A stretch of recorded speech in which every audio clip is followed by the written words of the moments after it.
কি হয়েছে তোর? ঠিক হয়ে যাইব, সব ঠিক হয়ে যাইব। কষ্ট হইতেছে আম্মা, আমার পোলানের কি হইল? ধৈর্য ধরো মা, আনোয়ার স্বাস্থ্যকর্মীরে নিয়ে এক্ষুনি আইসা পড়বো। আসেন, ভেতরে আসেন। কই দেখি। এই যে দেখেন। আপা, আমার দীপু তো সুস্থ হইতেছে না, কত ওষুধই তো দিলাম। হ্যাঁ তাই তো, এমন তো হবার কথা না। আনোয়ার ভাই, ওকে এখনই শহরে নিয়ে যেতে হবে।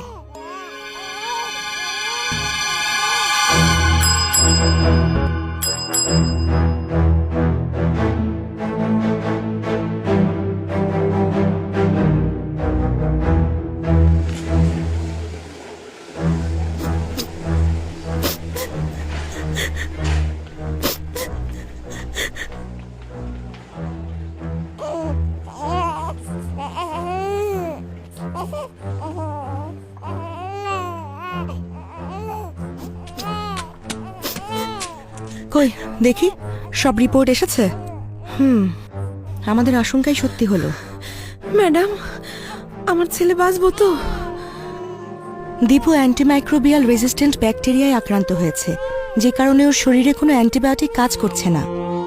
ম্যাডাম, এটা কোন অসুখ?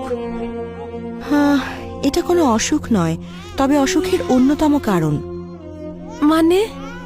সাধারণত ব্যাকটেরিয়াজনিত অসুখ সারানোর জন্য আমরা অ্যান্টিবায়োটিক ব্যবহার করে থাকি। কিছু নির্দিষ্ট কারণে সেসব ওষুধের বিরুদ্ধেই কখনো কখনো ব্যাকটেরিয়া প্রতিরোধী ক্ষমতা তৈরি করে ফেলে। তখন আর সেই ওষুধ কাজ করে না, ফলে রোগ নিরাময় করা কঠিন হয়ে পড়ে। আমার দীপুর সাথে কেন এমন হইল? ওর তো মাত্র 6 মাস বয়স। অ্যান্টিবায়োটিক প্রতিরোধী ব্যাকটেরিয়া এখন সর্বত্র, কে কখন আক্রান্ত হবে সেটা বলা মুশকিল। উনি কাজলি, একজন গার্মেন্টস কর্মী। উনিও একই ধরনের অ্যান্টিবায়োটিক প্রতিরোধী ব্যাকটেরিয়ার শিকার, আর এই যে উনিও একই কারণে ভুগছেন। ঠিক বুঝলাম না আপা, একটু সহজ কইরা বুঝায় বলবেন? অ্যান্টিবায়োটিক অত্যন্ত শক্তিশালী ওষুধ, যা শুধুমাত্র ব্যাকটেরিয়ার সংক্রমণের বিরুদ্ধে কার্যকর। অনেকে সর্দি কাশির মতো ভাইরাসজনিত অসুখেও অ্যান্টিবায়োটিক ব্যবহার করে, কিন্তু অ্যান্টিবায়োটিক ভাইরাসের বিরুদ্ধে কাজ করে না। তবে এই অপ্রয়োজনীয়ভাবে অ্যান্টিবায়োটিক খাওয়ানোর ফলে ব্যাকটেরিয়া ওষুধকে প্রতিরোধ করতে শিখে যায়, অর্থাৎ ড্রাগ রেজিস্ট্যান্স তৈরি হয়। কখনো কখনো ক্রমাগত প্রয়োজন ছাড়া অ্যান্টিবায়োটিক ব্যবহারের কারণে তা আরও মারাত্মক মাল্টি ড্রাগ রেজিস্ট্যান্সও হয়ে যেতে পারে। তখন অধিকাংশ ওষুধই আর কাজ করে না। আপা, এখন তাইলে কি উপায়? মাল্টিড্রাগ রেজিস্ট্যান্স ব্যাকটেরিয়ায় আক্রান্ত রোগীর মৃত্যু ঝুঁকি অনেক বেড়ে যায়। তাছাড়া দামি অ্যান্টিবায়োটিকের ব্যবহার এবং দীর্ঘদিন হাসপাতালে চিকিৎসাধীন থাকার কারণে এই ধরনের ব্যাকটেরিয়ার জন্য চিকিৎসা খরচও অনেক বেশি হয়ে থাকে। কেউ কেউ আবার চিকিৎসকের পরামর্শ ছাড়াই অ্যান্টিবায়োটিক সেবন শুরু করে এবং কোর্স সম্পূর্ণ না করেই বন্ধ করে দেয়। বিকেলের অ্যান্টিবায়োটিকটা খেয়েছো বাবা? অসুখ তো সেরে গেছে রে মা, আর ওষুধ খেয়ে কি হবে? না বাবা, একবার অ্যান্টিবায়োটিক সেবন শুরু করলে তার কোর্স সম্পূর্ণ করা খুবই জরুরি, নইলে প্রতিরোধী ব্যাকটেরিয়া জন্ম নেবে শরীরে, পরে অ্যান্টিবায়োটিক আর কাজ করবে না। আমাদের চারপাশে অসংখ্য ব্যাকটেরিয়া, ভাইরাস ও অন্যান্য জীবাণু ঘুরে বেড়ায়। যদি আমরা পরিষ্কার পরিচ্ছন্নতা ও যথাযথ স্বাস্থ্যবিধি মেনে না চলি, তাহলে সহজে আক্রান্ত ব্যক্তির মাধ্যমে অথবা খাবার বা পরিবেশের মাধ্যমেও ব্যাকটেরিয়া আমাদের শরীরে প্রবেশ করতে পারে। এভাবে অস্বাস্থ্যকর পরিবেশে তৈরি খাবার খাওয়া তোমাদের শরীরের জন্য খুবই ক্ষতিকর হতে পারে। এই ধরনের খাবারের মাধ্যমে অ্যান্টিমাইক্রোবিয়াল রেজিস্ট্যান্ট ব্যাকটেরিয়ার মতো নানান ক্ষতিকর ব্যাকটেরিয়া সহজেই মানুষের শরীরে প্রবেশ করতে পারে। তাই সব সময় স্বাস্থ্যবিধি মেনে চলা উচিত এবং খাবার গ্রহণের আগে ও টয়লেট ব্যবহারের পর অবশ্যই সাবান পানি দিয়ে হাত ধোয়া উচিত। তাহলে তো স্যার আমাদের অনেক সাবধান হতে হবে। অনেকেই তো খামারেও অ্যান্টিবায়োটিক ব্যবহার করে, সেটাতেও কি ঝুঁকি আছে?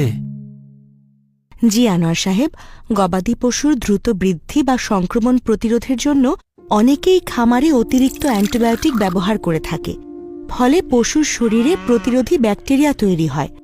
এই ব্যাকটেরিয়া এবং অ্যান্টিবায়োটিক মাটি, পানি ও খাদ্য শৃঙ্খলে ছড়িয়ে পড়ে যা মানুষের শরীরে প্রবেশ করলে অ্যান্টিবায়োটিক আর কাজ করে না।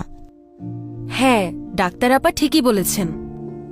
শোনেন, সারা পৃথিবীতে অ্যান্টিমাইক্রোবিয়াল রেজিস্ট্যান্স একটি বড় ধরনের সমস্যা।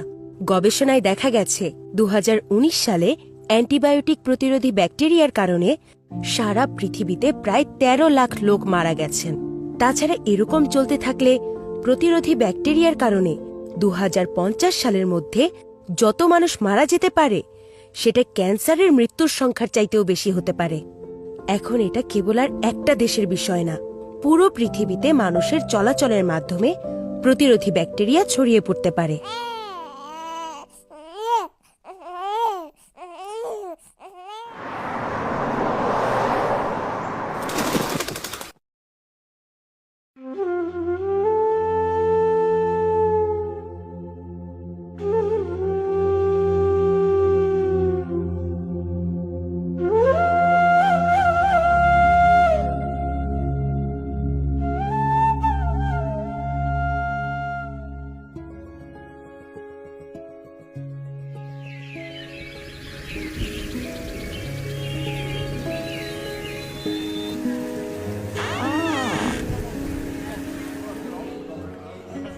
না, এভাবে আর চলতে দেয়া যায় না। আমার দীপুর মতো অবস্থা যেন আর কারো না হয়, এই বিষয়ে গ্রামের সবাইরে সচেতন করতে হইব। অ্যান্টিবায়োটিক শুধুমাত্র চিকিৎসকের পরামর্শে গ্রহণ করবেন। সাধারণ সর্দি কাশি কিংবা অন্যান্য ভাইরাসজনিত অসুখে অ্যান্টিবায়োটিক কাজ করে না। যখন ওষুধ খাওয়া শুরু করবেন অবশ্যই পুরো কোর্স সম্পন্ন করবেন। মাঝপথে ওষুধ বন্ধ করে দিলে শরীরে অ্যান্টিমাইক্রোবিয়াল রেজিস্ট্যান্ট ব্যাকটেরিয়া তৈরি হতে পারে, তাতে পরবর্তীতে অ্যান্টিবায়োটিক আর কাজ করবে না।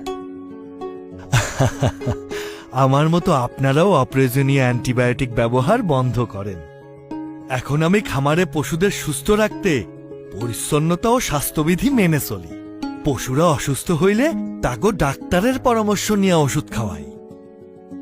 আমরা আমাদের স্বাস্থ্য কেন্দ্রে অতিরিক্ত দর্শনার্থীদের আসতে নিরুৎসাহিত করি, কারণ আক্রান্ত রোগীদের থেকে অ্যান্টিবায়োটিক প্রতিরোধী ব্যাকটেরিয়া সুস্থ মানুষের মাঝে ছড়িয়ে পড়ার সম্ভাবনা থাকে।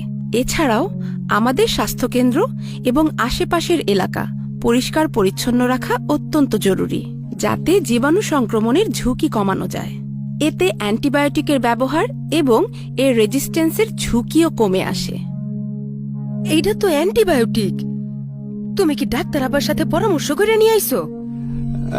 না তো, গত মাসে সেলিমেরও এই সমস্যা হয়েছিল, তখন তো এই ওষুধ খাই সুস্থ হয়েছে। ডাক্তারের পরামর্শ ছাড়া এই ওষুধ আমি খাওয়াইতে দিব না।